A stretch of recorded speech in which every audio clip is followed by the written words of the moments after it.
Why is it that some of the wealthiest people you'll ever meet don't look wealthy at all? They don't wear flashy watches. They don't drive brand new sports cars. Sometimes they even live in modest homes in quiet neighborhoods, blending in with everyone else. From the outside, they look like anyone else at the grocery store, until you find out they own half the block. And when you discover the truth, you start asking yourself, why do they live like that? And more importantly, could this be the very reason they became wealthy in the first place?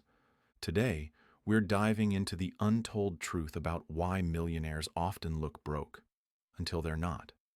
And by the end, you might start questioning the way you've been taught to see wealth and success your entire life. Most people think wealth shouts.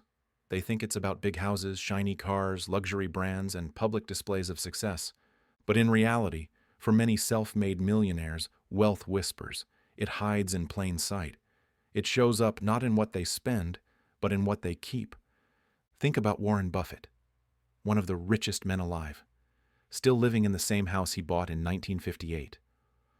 Or Ingvar Kamprad, the founder of IKEA, flying economy and driving an old Volvo. People laughed at their frugality, but here's the thing. That mindset is part of the reason they stayed wealthy while others went broke, chasing the image of success. And here's the first truth. Looking rich can actually make it harder to become rich. When you spend to impress, you trade long-term security for short-term validation. It's the dinner bill that could have been invested, the brand new car that loses value the second you drive it off the lot, the constant upgrading that keeps your bank account stuck in first gear. Here's where the first curiosity loop comes in, because there's something these quiet millionaires know that most people never figure out. And it's not just spend less than you earn. It's something deeper, a philosophy about how money is meant to work for you instead of the other way around. We'll get to that in a moment. First, I want you to picture two people. One makes $200,000 a year but spends $210,000 to keep up appearances. The other makes $80,000 a year but spends $40,000 and invests the rest. Guess who will build real wealth over time? It's not about how much you earn, it's about how much you keep. The trap is lifestyle inflation. Every time your income goes up, your spending rises with it. It's why so many people feel like they're running in place financially. They're earning more, but they're also spending more, and wealth never has a chance to grow roots. Quiet millionaires don't fall for this trap. They understand the value of delayed gratification. They don't need to prove they're winning, because they're actually winning. Here's a story that captures this perfectly. A man named Ronald Reed worked as a janitor and gas station attendant his whole life. He wore old clothes, drove a second-hand car, and no one suspected he had much money at all. When he passed away, he left behind an $8 million fortune, built entirely through consistent saving, smart investing, and living far below his means.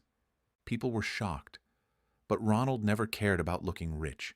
He cared about being free. That's the thing. For many millionaires, wealth isn't about what you can buy.